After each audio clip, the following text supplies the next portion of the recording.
है। भले ही आप दोनों के बीच दूरियां आ गई हैं, बातचीत नहीं हो रही है, लड़ाई झगड़ा हुआ है, बहस हुई है, पर आपका प्यार अभी भी उनके लिए वैसा ही है। ठीक है।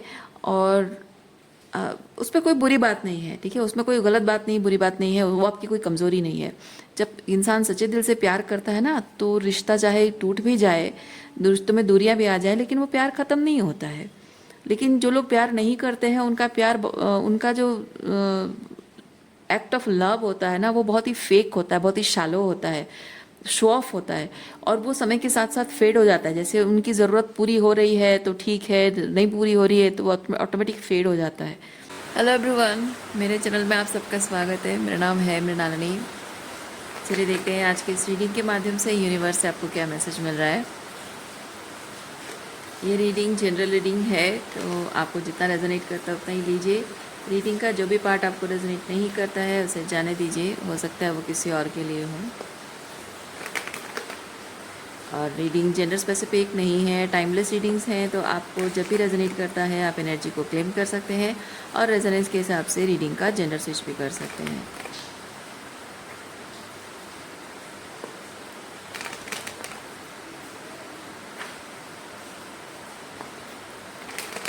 चलिए, ग्रैटिट्यूड के साथ, अनकंडीशनल लव के साथ, सरेंडर के साथ शुरुआत करते हैं आपकी रीडिंग। देखते हैं आपके लिए क्या मैसेज है।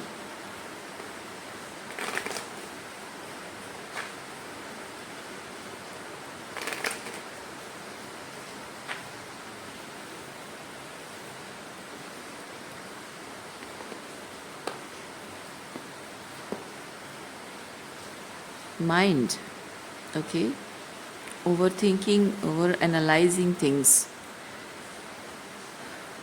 ओके, किस तरह से देखते हैं।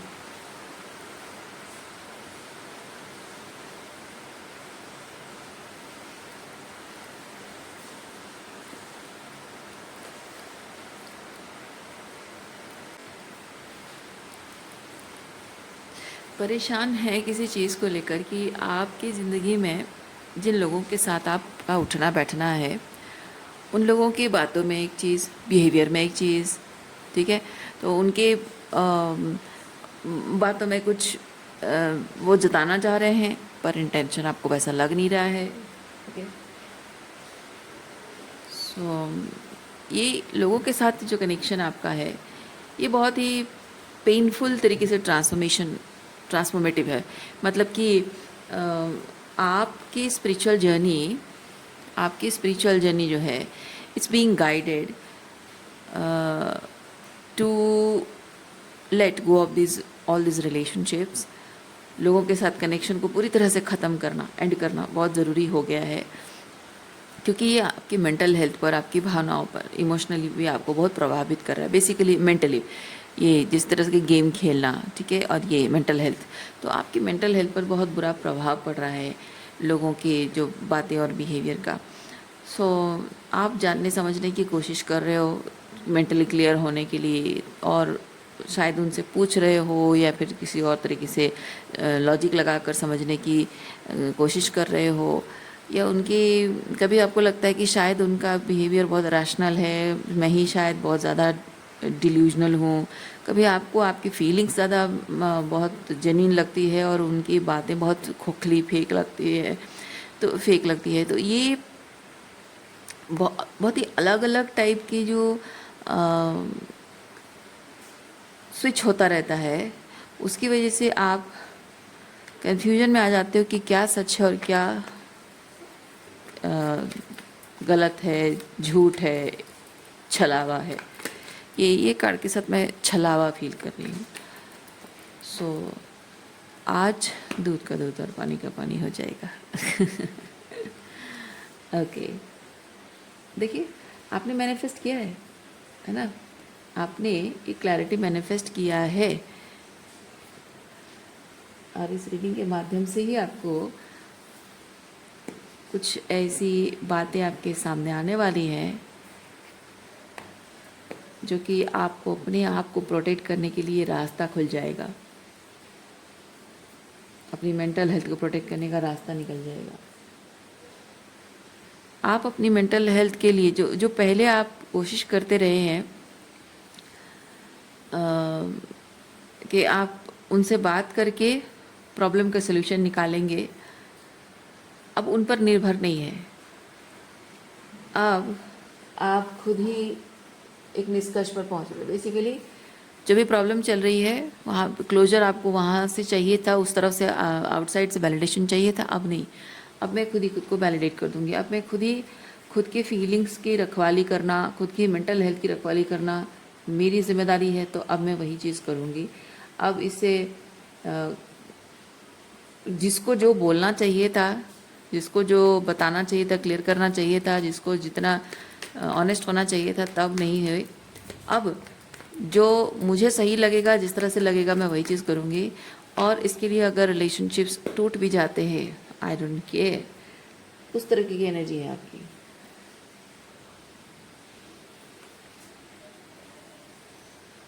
देखिए, जब आपको उनसे वफादारी की उम्मीद थी तब उन्होंने नहीं दिखाया, और अब जब आप अपने लिए अलग डिसीजन ले रहे हो, अपने लिए रास्ता अलग कर रहे हो, अपना रास्ता अलग कर रहे हो, अपने लिए अलग चॉइसेस कर रहे हो, तो ये लोग आपसे वफादारी की उम्मीद रख रहे हैं।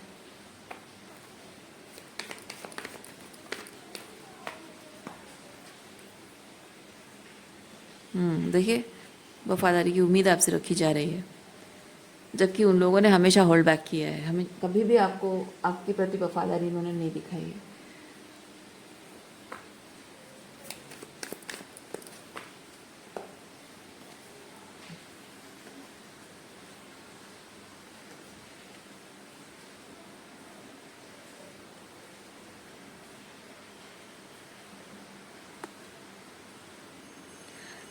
अब तक के इन लोगों के साथ आपका जो कनेक्शन इतना दिन तक सरवाइव किया हुआ है, वो सिर्फ आपकी वजह से है। इस रिलेशनशिप में सारे जो अ, अच्छा अच्छा समय जो भी हुआ है, वो सारे अच्छे समय आपने क्रिएट किया है, और जो भी चैलेंजेस हर्डल्स आए हैं वो अकेले आपने फेस किया है। सो इमोशनली, साइकोलॉजिकली और एनर्जेटिकली जो एक रोलर कोस्टर में आप चलते रहे हो, उसकी उन्होंने कभी परवाह नहीं की है। हमेशा बस रिलेशनशिप के सारे बेनिफिट्स उनको मिलते रहे हैं, तो बस उनको कुछ काम करने की ज़रूरत नहीं पड़ रही है। लेकिन अब जब आप अपना हाथ हटा रहे हो, अपना हाथ झटक रहे हो, उनसे दूरी बना रहे हो, रिश्ता तोड़ रहे हो, तो अब ये चीज़ हो रहा है कि ये लोग आपसे लेफ़्ट आउट फील कर रहे हैं, और इनको लगता है कि आप इनके साथ गलत कर रहे हो। वो आपसे उम्मीद कर रहे हैं कि जो आप उन्हें छोड़कर चले गए हो, आप खुद ही वापस आओ, और रिलेशनशिप को जो आपकी वजह से नुकसान हुआ है, वो चीज़ आपको भरपाई करनी होगी, आपको हीलिंग करनी होगी। ऐसा ये लोग चाहते हैं। मैं नहीं कह रही हूँ कि आपको करना चाहिए, बिल्कुल नहीं करना चाहिए।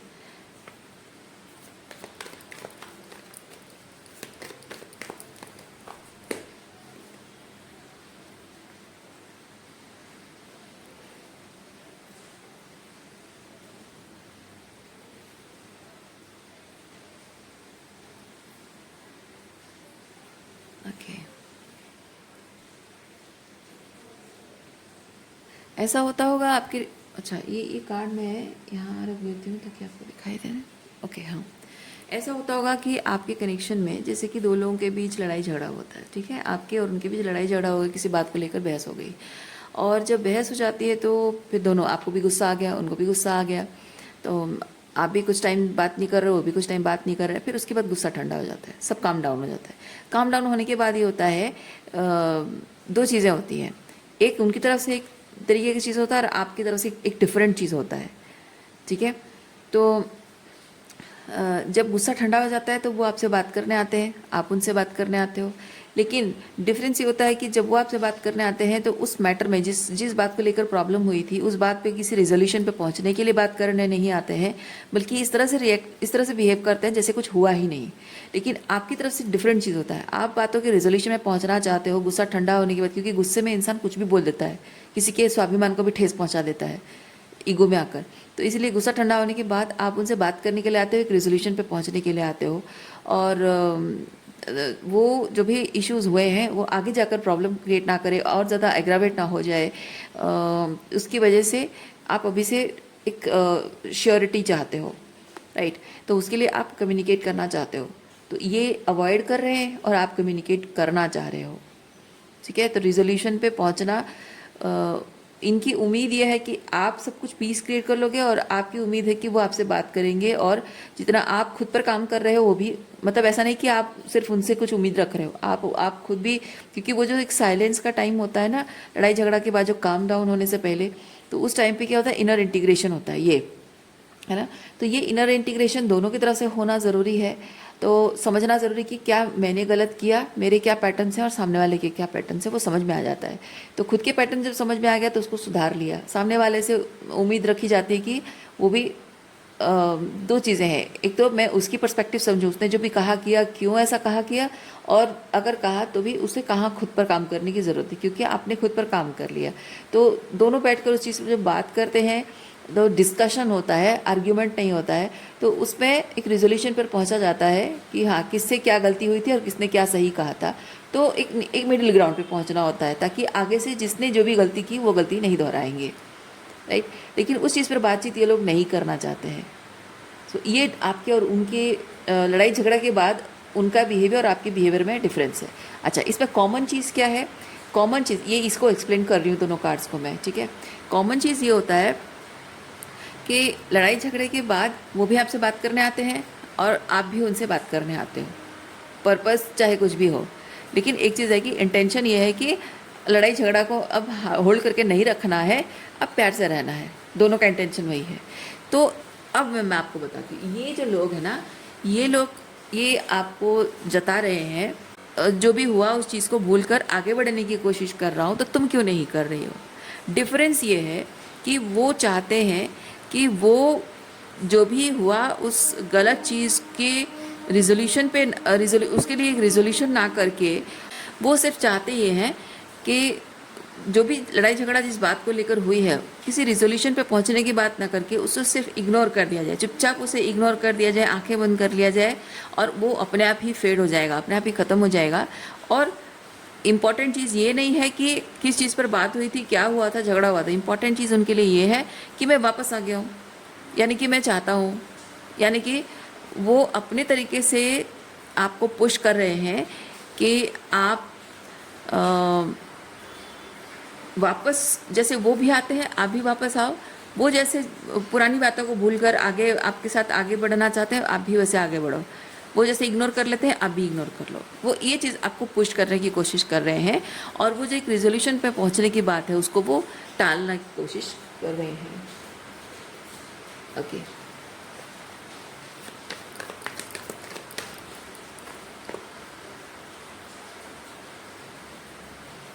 और इनको लगता है कि वो जिस तरह से रिलेशनशिप निभाने के जो तरीके उनके हैं, इससे रिलेशनशिप हमेशा बना रहेगा, स्ट्रॉन्ग रहेगा।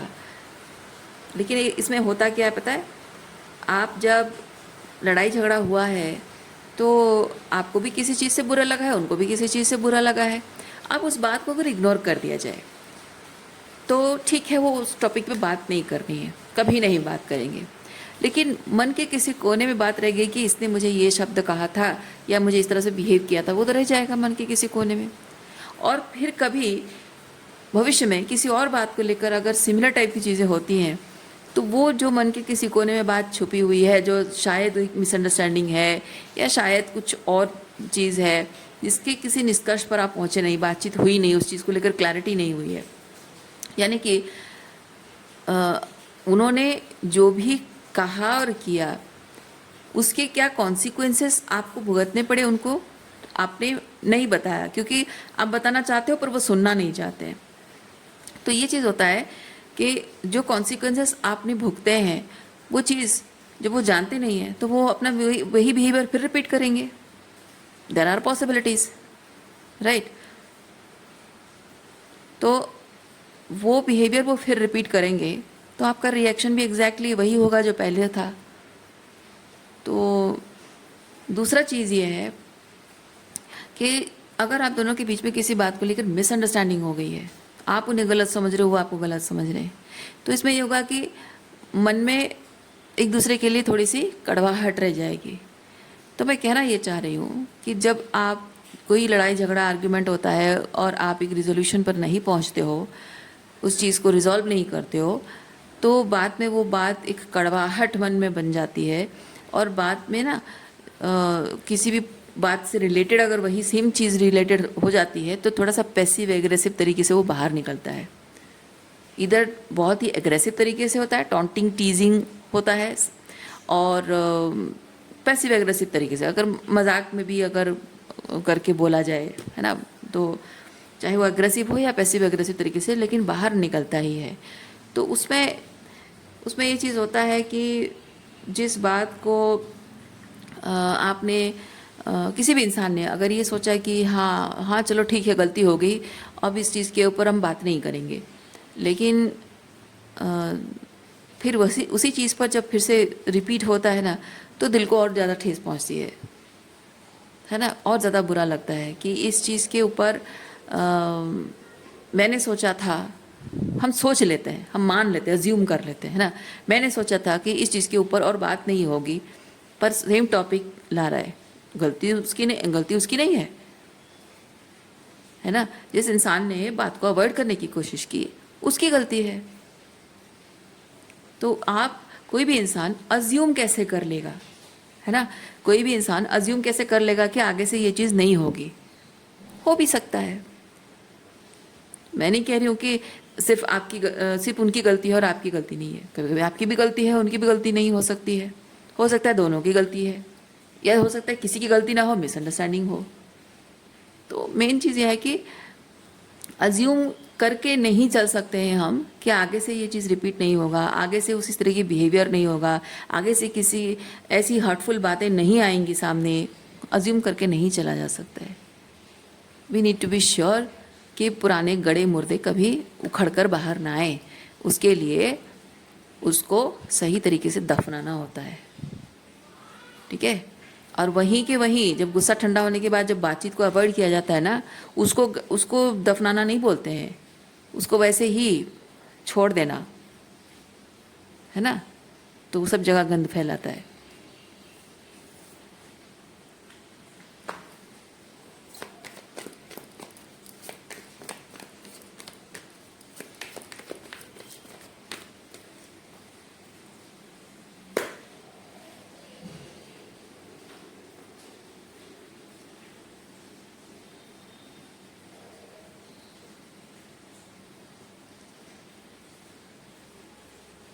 आपका इस पर्सन के साथ रिलेशनशिप इसी वजह से टूटा है। यही कारण है। आपका ये पर्सन जो है कंसिस्टेंटली आप बात करना चाहते हो, हार्मनी क्रिएट करना चाहते हो, ताकि आगे जाकर you need to make sure कि आगे जाकर वो वही सेम चीज़ प्रॉब्लम ना क्रिएट करे, वही सेम पैटर्न। पर आपके पर्सन का रेजिस्टेंस, यहाँ पे बहुत सारा रेजिस्टेंस है कि नहीं, वो बेसिकली आपसे लड़ते हैं।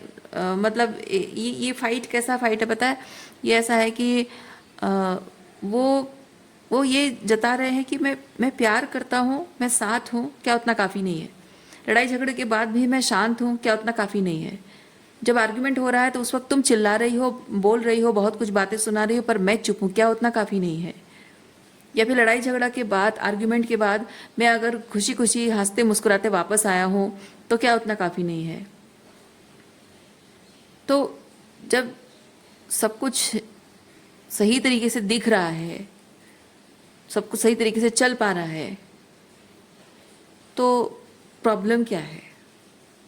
This person is pushing you to accept this type of behaviour, पर वो ये नहीं समझ रहे हैं कि सब कुछ अच्छा चल रहा है, दिख रहा है, लेकिन है नहीं।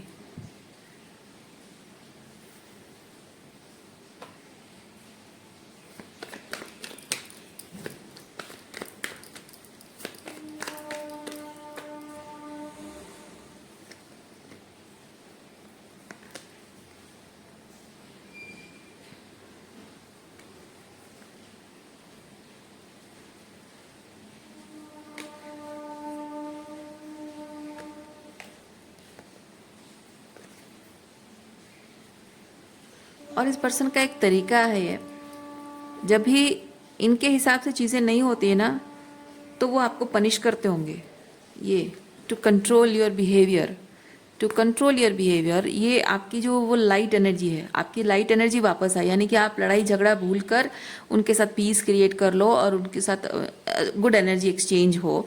To control, to bring this energy of yours. वो कंट्रोल क्या करते हैं कि आपको जब आपकी तरफ से उनको दिखता है कि आप जिद कर रहे हो, पुरानी बातों को सामने लाकर बात करना चाहते हो, आप जिद कर रहे हो, अवॉइड नहीं, मतलब उसको इग्नोर नहीं कर रहे हो, तो ये उनको आपकी रेजिस्टेंस जैसी लगती है, जिद जैसा लगता है, लड़ाई झगड़ा करने का एटीट्यूड जैसा लगता है, आपका बिहेवियर उनको टॉक्सिक लगता है। तो ये इसीलिए आपको पनिश करते हैं, आपको अकेला छोड़ देते हैं, अबैंडन कर देते हैं। और आपको ये जो होता है ना, क्या एक तो चीज़ करते हैं आज, बच्चों को बदमाशी करने पर बच्चों को कैसे पनिश किया जाता है, time out, yes, time out दिया जाता है ना आपको, वैसे टाइम आउट ये है, पनिशमेंट है ये। तो आपको अकेला कर दिया जाता है ताकि आपको अपनी गलती का एहसास हो कि हाँ, मेरे ऐसा जिद करने से, ऐसे स्टबर्न होने से, ऐसे टॉक्सिक बिहेव करने से मुझे छोड़ दिया जा सकता है, तो मैं ऐसे नहीं बिहेव करूँगी, ये आप रियलाइज़ करो। इसीलिए ये आपको ऐसे साइलेंट ट्रीटमेंट देते हैं, डिस्टेंस मेंटेन करते हैं, बातचीत नहीं करते हैं, पूरी तरह से इग्नोर कर देते हैं, आपके कॉल्स एंड मैसेजेस का भी रिप्लाई नहीं करते हैं। ये जानबूझकर ऐसे करते हैं आपके साथ, उनको लगता है कि आपका ये बिहेवियर टॉक्सिक है।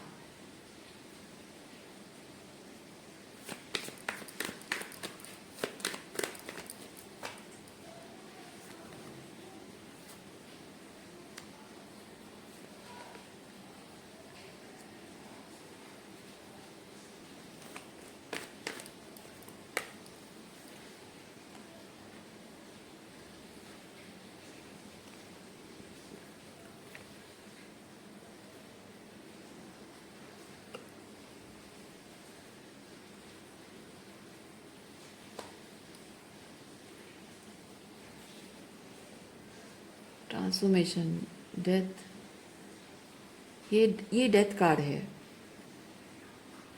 इस पर्सन के साथ आपका जो रिलेशनशिप वो एंड हो गया है, और कार्मिक साइकिल क्लोज होना, रिलेशनशिप एंड होना, कार्मिक साइकिल क्लोज होना, लेकिन यहाँ कोई तैयार नहीं है, ये एक्सेप्ट करने को तैयार नहीं है। मे बी ये पर्सन एक्सेप्ट करने को तैयार नहीं है, या आप एक्सेप्ट करने को तैयार नहीं हो, क्योंकि यहाँ जो साइलेंट ट्रीटमेंट आपको दिया जा रहा है, अगेन देखिए यहाँ पे साइलेंस है।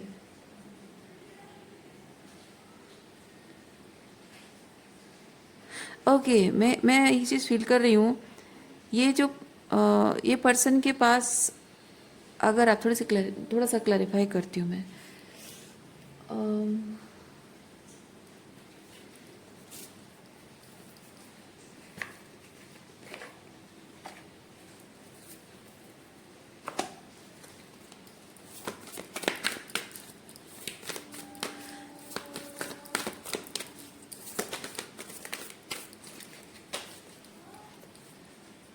हाँ, यस, डिवोटेड, यस, यही शब्द मुझे सुनना था, डिवोटेड।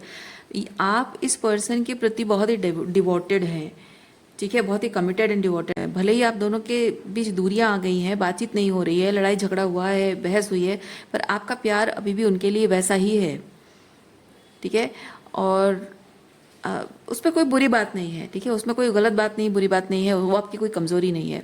जब इंसान सच्चे दिल से प्यार करता है ना, तो रिश्ता चाहे टूट भी जाए, रिश्तों में दूरियां भी आ जाए, लेकिन वो प्यार ख़त्म नहीं होता है। लेकिन जो लोग प्यार नहीं करते हैं, उनका प्यार, उनका जो एक्ट ऑफ लव होता है ना, वो बहुत ही फेक होता है, बहुत ही शालो होता है, शो ऑफ होता है, और वो समय के साथ साथ फेड हो जाता है। जैसे उनकी ज़रूरत पूरी हो रही है तो ठीक है, नहीं पूरी हो रही है तो वो ऑटोमेटिक फेड हो जाता है। तो इतना कुछ होने के बाद भी, सेपरेशन के बाद भी, आपको शायद ये लग रहा है कि आप अभी भी उनके साथ रिकनसाइल करना चाहते हो, क्योंकि ये साइकिल क्लोज होना, यानी कि आपने हीलिंग कर ली है, आपने इनर वर्क, शैडो वर्क कर लिया है, हीलिंग कर ली है, और आपने अपनी पावर क्लेम कर ली है। तो ये इस इंसान के किसी भी बात और बिहेवियर को लेकर किसी तरह का कोई रिजेंटमेंट आपके मन में नहीं है। और जैसे कि आप इस तरीके की जो कार्मिक टॉक्सिक कार्मिक जो भी प्ले आउट हुआ है उस सबसे सबको अपने हील कर लिया है, बाहर निकल गए हो। तो उसके बाद भी आपके लिए ये पर्सन आपके लिए ख़ास हैं, बहुत मायने रखते हैं, सन की एनर्जी में है। ओके, बहुत सोलफुल कनेक्शन, मतलब बहुत बहुत बहुत दिल से, सच्चे दिल से प्यार करते हो। ये प्योरिटी है क्योंकि सोल, ठीक है, सन सोल को रिप्रेजेंट करता है। बहुत प्योर एनर्जी है, बहुत अनकंडीशनल है, डिटैच्ड अनकंडीशनल लव है।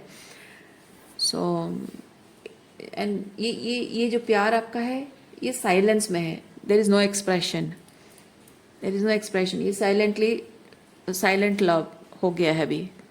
ठीक है, पहले आप बहुत ही बोलते थे पर आप बोलना बंद कर चुके हो, क्योंकि इस इंसान का ये जो साइलेंट ट्रीटमेंट है, आपसे डिस्टेंट हो जाना और इस तरह से आपको अपने आप से दूर करके पनिश करना, इस चीज़ को आपने एक्सेप्ट कर लिया है कि चलो ठीक है, तुमने प्यार का रिश्ते को प्यार का नहीं रहने दिया, ईगो का बना दिया। तुम्हारे लिए तुम्हारा ईगो ज़्यादा इम्पॉर्टेंट है, मेरी मेंटल हेल्थ इम्पॉर्टेंट नहीं है। ठीक है, कोई बात नहीं, तुमने पनिश किया, ठीक है, कोई बात नहीं। अभी सज़ा को मैं एक्सेप्ट कर लेती हूँ और ये रिश्ता को यहीं ख़त्म हो जाने देती हूँ। ये एक्सेप्ट आपने किया है, लेकिन जबकि ये डिवोटेड कार्ड इसके लिए मैंने निकाला है, क्योंकि इस कार्ड के थ्रू मैं ये चीज़ फील करती हूँ, आप इस रिलेशनशिप की एंडिंग को एक्सेप्ट करने के लिए तैयार नहीं हो। आपको लगता है कि ये जो डेथ कार्ड है, this is not the end of the relationship, this is just transformative. ठीक है, तो ये आपके अंदर के ट्रांसफॉर्मेशन है। आप maybe you are hoping, क्योंकि यहाँ होप, इसको होप, ये होप कार्ड भी है, तो maybe you are hoping कि आपके अंदर जैसे ट्रांसफॉर्मेशन आया है इस रिलेशनशिप मतलब इस पर्सन से दूर जाने के बाद, हो सकता है उनके अंदर भी वो ट्रांसफॉर्मेशन आ रहा हो, तो आपकी रिलेशनशिप का एक ट्रांसफॉर्मेशन हो रहा है। Maybe you are hoping, इसलिए आप इस रिलेशनशिप पर गिव अप करने को तैयार नहीं हो। लेकिन मैं एक चीज़ फील कर रही हूँ, ये जो इंसान आपको अपने आप से दूर कर देना, आपको अकेला कर देना, जो एक पनिशमेंट आपको दे रहा था,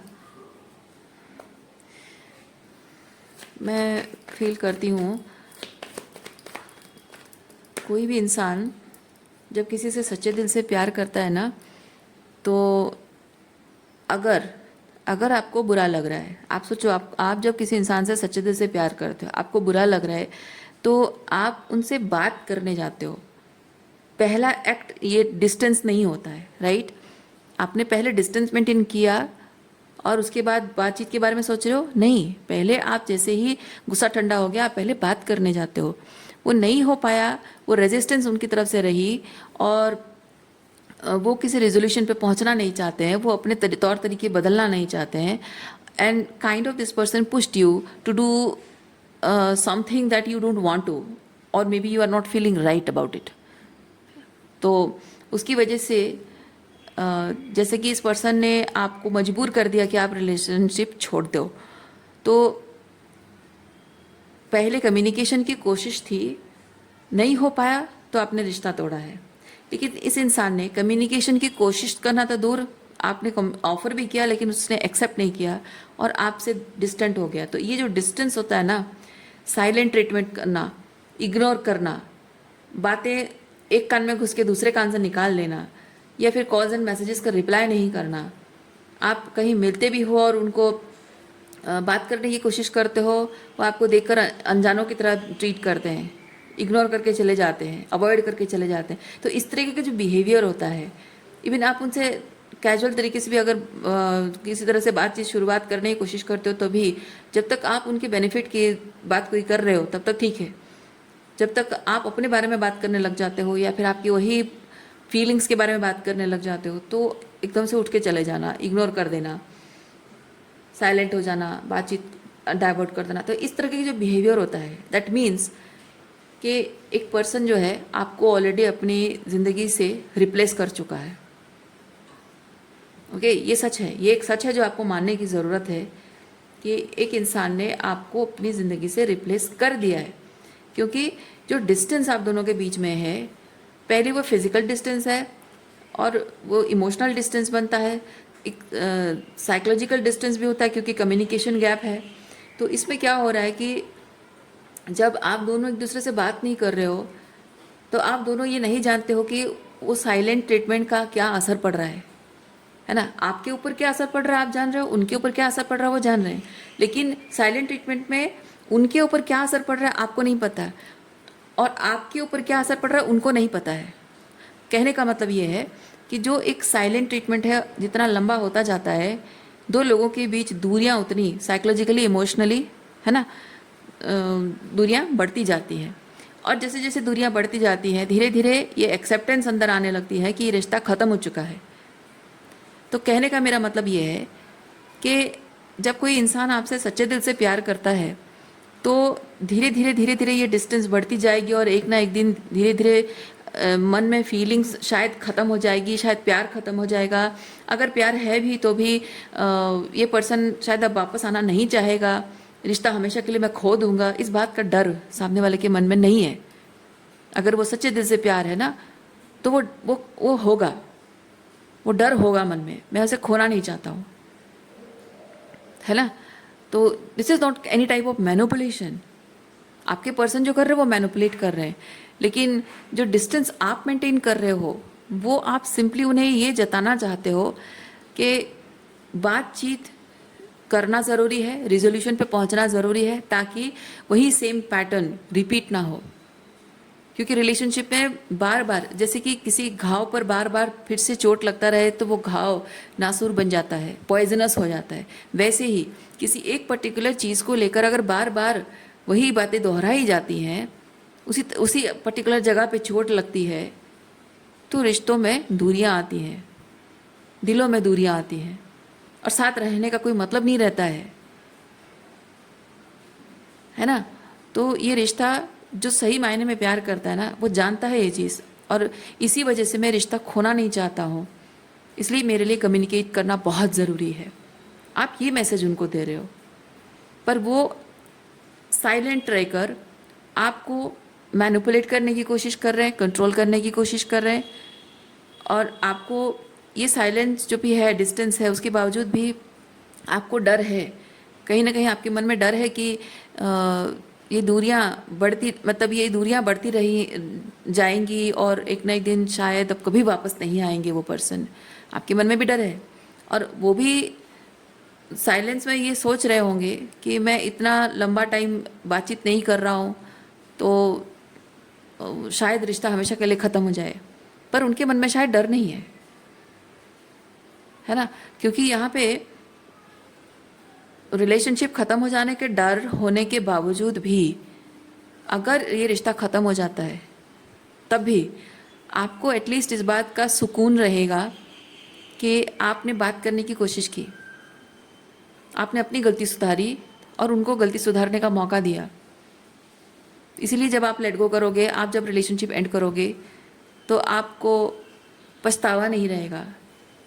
लेकिन ये पर्सन, ये हो सकता है कि आगे जाकर भविष्य में वो पछताएं, क्योंकि उन्होंने बातचीत को अवॉइड किया, दूरी बनाने की कोशिश की, है ना, अकाउंटेबिलिटी लेने से अवॉइड करते रहे। तो रिलेशनशिप को बचाने के लिए उनके पार्ट का जो काम है वो करने से वो चूकते रहे। तो उन्हें हो सकता है रिग्रेट हो सकता है ना हो, कभी पछतावा हो ना हो। तो मूव ऑन करना उनके लिए शायद पॉसिबल ना हो, क्योंकि भले ही वो किसी और के साथ रिलेशनशिप में आ जाए, लेकिन मन में हमेशा ये चीज़ रहेगा कि ही लॉस्ट यू, ही और शी जो भी है ना। क्योंकि जो प्यार, जो अपनापन, जो प्योरिटी, जो प्योर लव उनको आपसे मिलता था, वो शायद कहीं ना मिले, है ना। और उस चीज़ की कमी हमेशा उनके जीवन में रहेगी। वो भले किसी और के साथ रिलेशनशिप में रह ले, शादी कर ले, बच्चे हो जाए, सुखी संसार हो जाए, बुढ़ापा बीत जाए, पूरी ज़िंदगी कट जाए, सब कुछ सक्सेसफुली हो जाएगा, लेकिन मन के अंदर जो एक खालीपन रह जाएगा ना, वो क्यों रहेगा? क्योंकि क्या उनका पार्टनर उनको प्यार नहीं देगा। लेकिन जो प्यार आपका उन्होंने खोया है, उसकी वजह से वो खालीपन हमेशा बरकरार रहेगा, क्योंकि उनका पार्टनर उनको चाहे कितना भी प्यार दे, वो जगह नहीं भर सकता है। क्योंकि हम एक बार किसी अच्छी चीज़ को हम एक्सपीरियंस कर लेते हैं ना, उसके बाद बाकी कोई चीज़, वो बेस्ट चीज़ जब हम एक्सपीरियंस कर लेते हैं, बाकी कुछ भी कॉम्प्रोमाइज़ करके जो हम चीज़ पा लेते हैं ना, वो चाहे कितना भी टेस्टी हो, कितना भी अच्छा हो, कितना भी बढ़िया रिजल्ट देता हो, मन को नहीं भाता है। बेस्ट चीज़ जब खो देते हैं ना, तो वो हमेशा मन में रहता है। तो इनके अंदर ना वो खालीपन हमेशा रहेगा, वो मूव ऑन नहीं कर पाएंगे।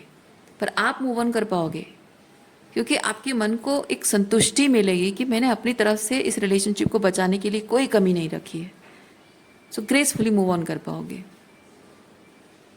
पर इम्पॉर्टेंट चीज़ आपको ये बताया जा रहा है कि इस कार्ड के थ्रू वो चीज़ बताया जा रहा है कि ये एक्सेप्ट करना आपके लिए बहुत ज़रूरी है। ये जो आप अपने आप को सता रहे हो, परेशान कर रहे हो खुद को, आप डर कर जी रहे हो कि कहीं कुछ गड़बड़ ना हो जाए, कहीं रिश्ता हमेशा के लिए ख़त्म ना हो जाए।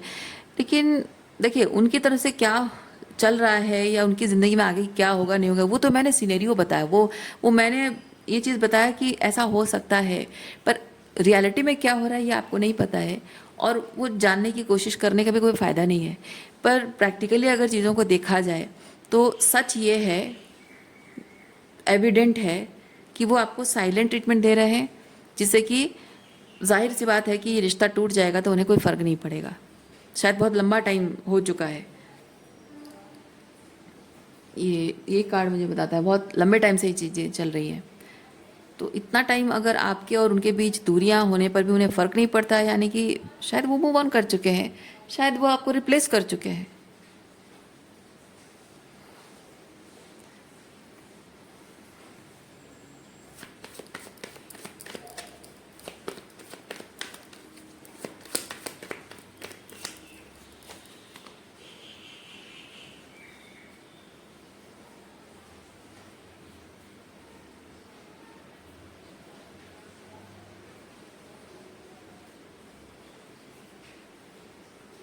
देखिए, कभी कभी ये जिस तरह से हो रहा है, आपको लगता होगा कि हाँ, ये पर्सन मुझे धोखा दे रहा है, इसने मुझे धोखा दिया।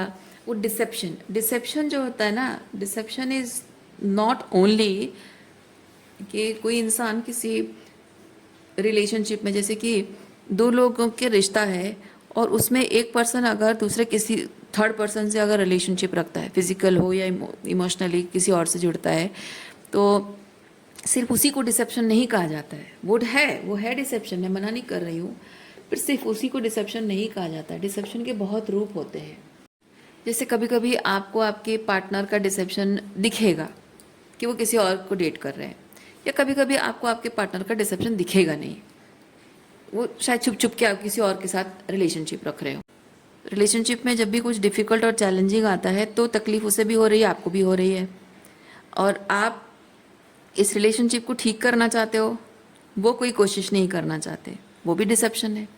तो आप रिलेशनशिप में अकेले अकेले इमोशनली सफ़र कर रहे हो, और वो अपनी ऑल्टरनेटिव कोई खुशी ढूंढ ले रहे हैं, क्योंकि ये रिलेशनशिप है तो है, ठीक है, अपनी जगह है, बट मुझे यहाँ कोई खुशी नहीं मिल रही, तो मैं कहीं कुछ और चीज़ें, डिस्ट्रैक्शंस यूज़ करके मैं अपनी खुशी ढूंढ लूँ।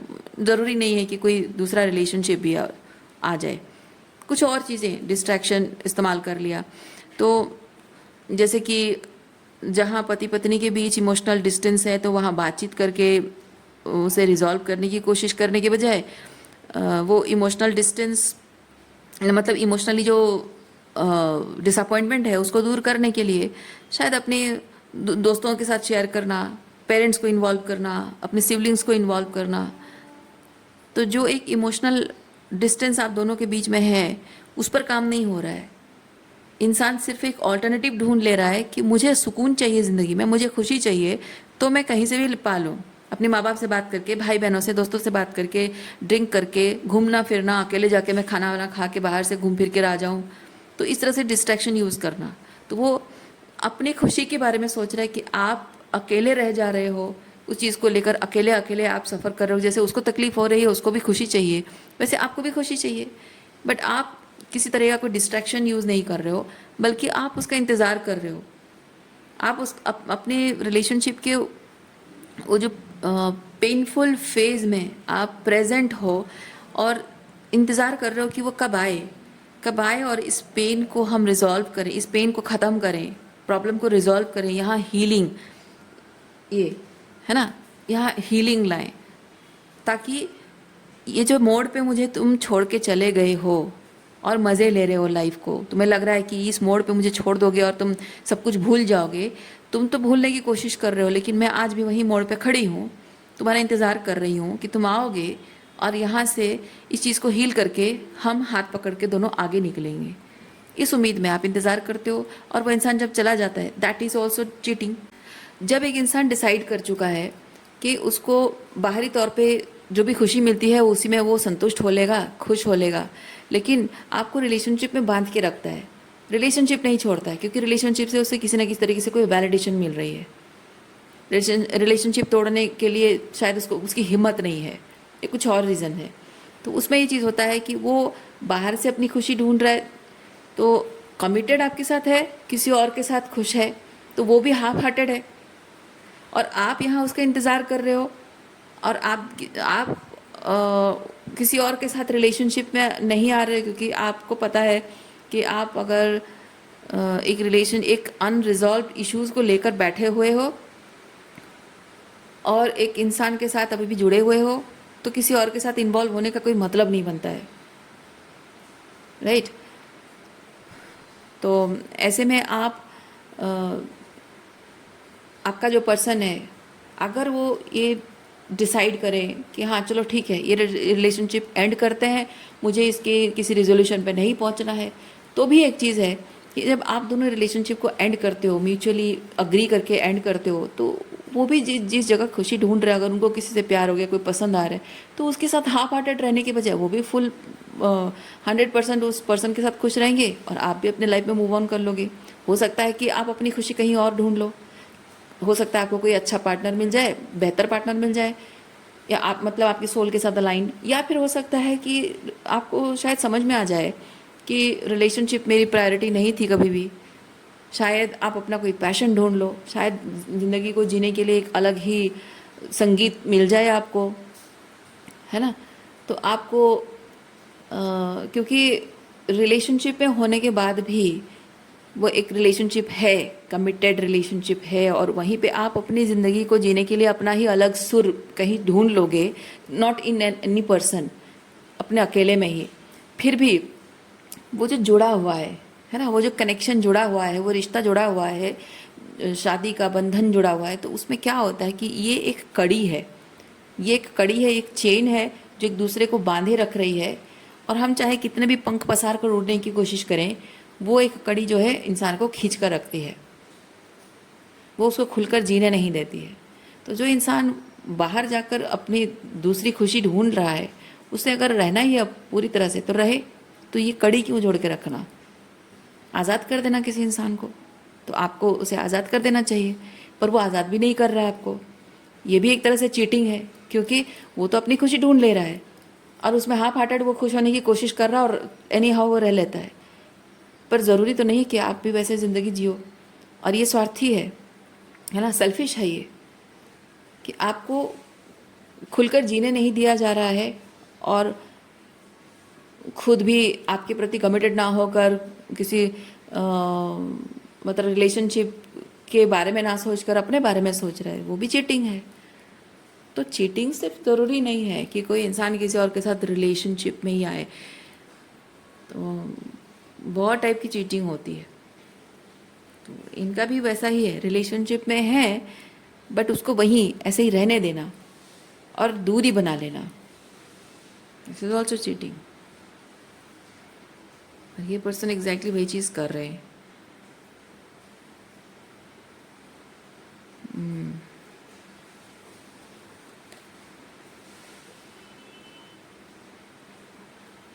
देखिए यहाँ बहुत ज़रूरी है, let go of the need to be right, क्योंकि लोगों को ये चीज़ लगता है ना कि शादी जैसा कनेक्शन, रिलेशनशिप जो है स्पेसिफिक, अगर आपका मैरिज सिचुएशन है तो शादी जैसा कनेक्शन, इसको अगर तोड़ देंगे तो लोग बहुत सारी बातें कहेंगे, ताने मारेंगे, और लोग कैरेक्टर असैसिनेशन करेंगे, या फिर लोग बदनाम कर, मतलब लोग बातें करेंगे कि हाँ ये शादी नहीं निभा पाया, ऐसा है वैसा है, तो एक दाग रह जाना, किसी के कैरेक्टर पर, किसी के व्यक्तित्व पर एक दाग रह जाता है।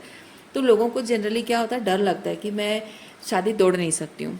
कुछ कुछ महिलाएं ऐसी होती हैं जिनका ख्याल होता है कि मैं अपने पति को छोड़ना तो चाहती हूँ, मुझे उसको छोड़ने में कोई दिक्कत नहीं है, लेकिन मैं अपने बच्चों को कैसे छोड़ दूँ, बच्चों को अगर बच्चों को छोड़ भी देंगी, उनके मन में अगर रहे कि हाँ नहीं ठीक है कोई बात नहीं, बच्चे हस्बैंड के साथ रहे, मुझे कोई दिक्कत नहीं है, पर प्रॉब्लम ये है कि लोग मेरे बारे में क्या सोचेंगे, मैं एक अच्छी माँ नहीं हूँ, क्योंकि वो अपने आप को एक हाई पेडेस्टल पे खड़ा कर देती हैं कि मैं एक अच्छी माँ नहीं हूँ, लोग मुझे बदनाम करेंगे, लोग मेरे ताने कसेंगे, मुझे मेरे घर वाले सुनाएंगे, मम्मी पापा सुनाएंगे, सुकून से कोई जीने नहीं देगा, हर कोई मुझे गिल्ट में रहने मतलब गिल्ट में पुश कर देगा, और मैं शायद इस बात पे कभी सुकून से जी ना सकूं, क्योंकि वो खुद ही अपने आप को जज कर रहे हैं कि मैं अगर रिलेशनशिप से मूव ऑन करना चाहता हूँ या चाहती हूँ, और अपने पार्टनर के साथ उसके बच्चों को, हमारे बच्चों को भी अगर उसके साथ मैं छोड़ रहा हूँ या छोड़ रही हूँ, तो कहीं ना कहीं I am being proved as a very bad parent, father हो या मदर हो, है ना। तो वो खुद को जज करने से ये चीज़ हो रहा है कि वो कमिटमेंट उसी वजह से वो छोड़ नहीं पा रहे हैं। उससे ये है कि उनका पार्टनर भी हाफ हार्टेड जी रहा है, वो खुद भी हाफ हार्टेड जी रहे हैं। और बच्चों की ज़िंदगी देखिए क्या होता है, जस्ट बिकॉज दोनों पेरेंट्स साथ में हैं, ज़रूरी नहीं कि कोई बच्चे की परवरिश अच्छी हो। कभी कभी ऐसा होता है कि पेरेंट्स अलग अलग रहते हैं, फिर भी बच्चों की परवरिश अच्छी होती है, क्योंकि बच्चों के लिए ना ये इम्पोर्टेंट होता है देखना कि माँ बाप दोनों खुश हैं, अपनी अपनी लाइफ को लेकर खुश हैं, और बच्चों के साथ रिश्ता भी उनका अच्छा चल रहा है, तो बच्चों को इसी चीज़ से खुशी मिलती है। बच्चे यही चाहते हैं मेनली, माँ बाप भी खुश रहें और मेरे साथ उनका रिलेशनशिप भी अच्छा चलता रहे। लेकिन अगर आप for the sake of being together, और आपको लगता है कि साथ रहने से ही बच्चों की परवरिश अच्छी होगी, तो आप अगर ये चीज़ कर रहे हो और आप खुद ही खुश नहीं हो, आपका पार्टनर भी खुश नहीं है, रोज़ आपका मुंह फुला के दोनों रहते हो, बातचीत नहीं हो रही है, कि आपके बच्चे ऑब्जर्व नहीं करते होंगे, लड़ाई झगड़ा होता होगा, बहस होती रहेगी, बच्चे ऑब्जर्व नहीं करते होंगे। आप दोनों पार्टनर्स एक दूसरे के पीठ पीछे एक दूसरे के बारे में कर्सिंग करते होगे, बुराई करते होगे, या मुंह बनाते होगे एक दूसरे को पीठ पीछे। ये क्या बच्चे ऑब्जर्व नहीं करते हैं? बच्चे सब ऑब्जर्व करते हैं। आप दोनों में से कोई एक है जो बहुत तकलीफ़ में है, बहुत अब्यूज़्ड है, और वो चुपचाप कमरे में बैठ के रो रहा है, छुप छुप के रो रहा है, दुखी है, तो क्या बच्चों को ये दिखाई नहीं देता है? दिखाई देता है। मेंटल हेल्थ डिस्टर्ब हो रही है ना, फादर की मेंटल हेल्थ डिस्टर्ब है, माँ छुप छुप के रो रही है, सब दिखता है। मतलब अब्यूज़्ड हूँ, तकलीफ़ में हूँ, फिर भी मैं चुपचाप सब कुछ सहने के लिए मजबूर हूँ। ये जब एक मैसेज आप अपने बच्चों को देते हो, आप कहते नहीं हो पर आपके बिहेवियर, क्योंकि बच्चों को ना जो बोला जाता है बच्चे वो नहीं मानते हैं, जो देखते हैं वही करते हैं।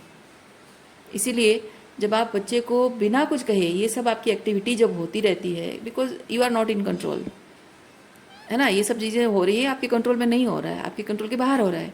सो जब बच्चे ये चीज़ देखते हैं, ऑब्जर्व करते हैं, तो बच्चे क्या सीखेंगे? यही सीखेंगे कि मेरे मम्मी पापा, मेरे पेरेंट्स जो हैं अब्यूज़ कर रहे हैं एंड दैट्स ओके, या फिर अब्यूज़ हो रहे हैं और टॉलरेट कर रहे हैं and that's normal. You are giving wrong message to your children. Rather ये चीज़ है कि अगर आप रिलेशनशिप एंड करना चाहते हो और अलग अलग रहते हो, लेकिन बच्चा जब भी माँ के पास है तब भी खुश है, और पापा के पास है जब भी तब भी खुश है, क्योंकि दोनों के साथ दिल खोल कर जी रहा है।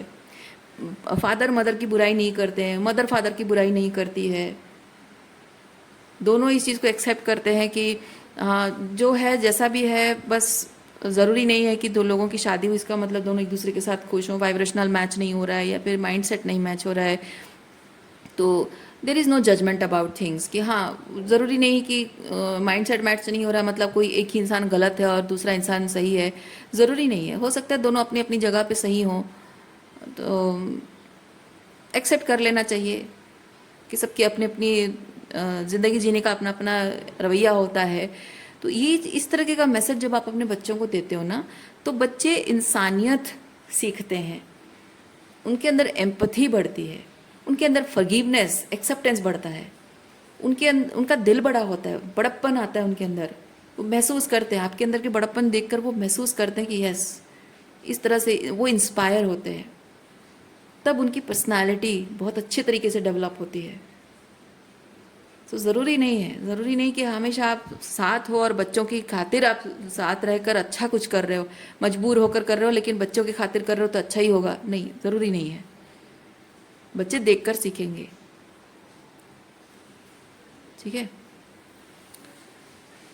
सो इसीलिए आपको यहाँ पे बताया जा रहा है, ये जो भी ट्रेडिशनल वैल्यूज़ के हिसाब से, ट्रेडिशन के हिसाब से, रीति रिवाज, संस्कार, परंपराएं, ऑर्थोडॉक्स बिलीव्स के हिसाब से जो भी होने चाहिए, रिलीजियस बिलीव्स के हिसाब से जो होने चाहिए, ज़रूरी नहीं है कि उस हिसाब से आप चलो तो सब कुछ ठीक हो। Letting go of the need to be right. कभी कभी वो रिलीजियस बिलीव से बाहर निकलकर अपने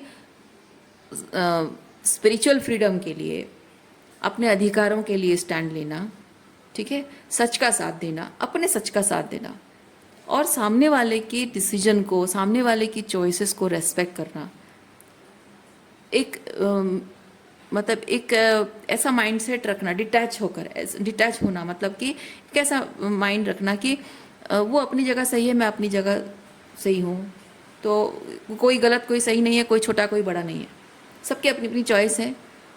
उसे जैसे पर्सन पसंद है वो मैं नहीं हूँ, मुझे जैसा पर्सन पसंद है वो वैसा नहीं है। ठीक है, रास्ते अलग हो गए, ज़रूरी नहीं कि हर कोई हर किसी को पसंद करे। तो समय समय की बात है, कभी कभी रिश्ते दिल से जुड़ते हैं फिर अलग हो जाते हैं, कभी कभी दिल से नहीं जुड़ते हैं, रीति रिवाजों से, रिलीजियस बिलीव्स के हिसाब से, शादी जैसे होता है ना कि रिश्ता जोड़ दिया गया बस, तो जुड़ जाते हैं, फिर बाद में रियलाइज़ होता है कि नहीं, ये नहीं निभ सकता है। तो वो रेजिस्टेंस नहीं रहनी चाहिए कि हाँ अब जुड़ गया है तो इसे निभाना चाहिए, मतलब एक आदर्श बनाए रखना कि अपने लिए, अपने को एक हाई पेडेस्टल पे रखना कि I always want to be seen right, और I should always be a good husband और गुड वाइफ और गुड पेरेंट, तो मुझे ये त्याग करना होगा। नहीं, आप किसी के लिए कोई त्याग मत करो। मैं आपको बता रही हूँ, किसी के लिए कोई भी त्याग करोगे तो नुकसान सिर्फ आपका होगा, फ़ायदा जिसके लिए आप सोच रहे हो उसका कोई फ़ायदा नहीं होगा। मैं गारंटी के साथ ये चीज़ कह रही हूँ, जिसके लिए त्याग कर रहे हो ना उस इंसान का 1% भी फ़ायदा नहीं होगा।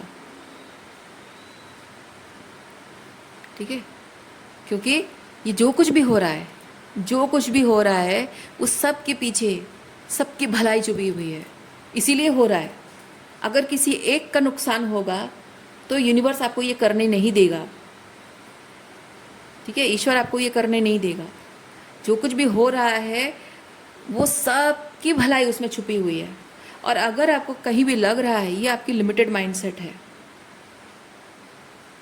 क्योंकि हर एक इंसान जब जब इस तरह के ट्रांसफॉर्मेशन आता है ना हमारे रिश्तों में, हर एक इंसान का अपना अपना एक बंदोबस्त ऊपर वाला कर देता है, उसके हाईएस्ट उनको सर्व करने वाला। क्योंकि देखिए, जब एक रिश्ता टूटता है तो हर एक इंसान उसमें जो जुड़ा हुआ है उसका भी दिल टूट रहा है ना, हर एक इंसान का दिल टूट रहा है, हर एक इंसान वो मिसअलाइनमेंट फील कर रहा है, इसलिए वो रिश्ता टूट रहा है।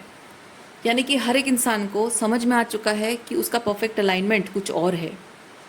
तो आपको क्या लगता है कि आप ये सोच रहे हो कि किसी और के भले के लिए मैं त्याग कर दूंगा या त्याग कर दूंगी?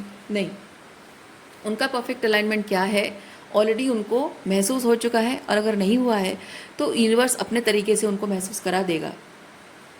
और किसी भी इंसान को उसका परफेक्ट अलाइनमेंट कभी गलत लग ही नहीं सकता है। हाँ, हो सकता है कुछ टाइम के लिए वो रेजिस्ट करे कि मैं इस चीज़, मैं ये नहीं कर सकता, मैं नहीं करूँगा, मैं नहीं करूँगा, पर जो परफेक्ट अलाइनमेंट होता है वो सोल अलाइनमेंट होता है, ये स्पिरिचुअल अलाइनमेंट। तो जो स्पिरिचुअल अलाइनमेंट होता है वो बहुत ही पीस एंड हारमोनी और बहुत ही हीलिंग लेकर आता है आत्मा के लिए। तो वो इंसान उस चीज़ को कभी भी अवॉइड नहीं कर सकता है। ठीक है, तो इसलिए ये जो सन की एनर्जी में आप उस पर्सन को या अपने रिलेशनशिप लोगों को देख रहे हो ना, उस एनर्जी में आपको खुद को देखना चाहिए। This should be your energy. आपकी सोल किस चीज़ से अलाइन हो रही है उस पर आपका फोकस होना चाहिए, बाकियों का अपने अपने तरीके से ऊपर वाला करवा देगा। सो रीडिंग मैं यहीं पे रखती हूँ। उम्मीद करती हूँ इस रीडिंग से आपको कुछ क्लैरिटी मिली हो। मैं आपको नेक्स्ट रीडिंग में मिलती हूँ। अपना ख्याल रखिए, खुश रहिए, बाय।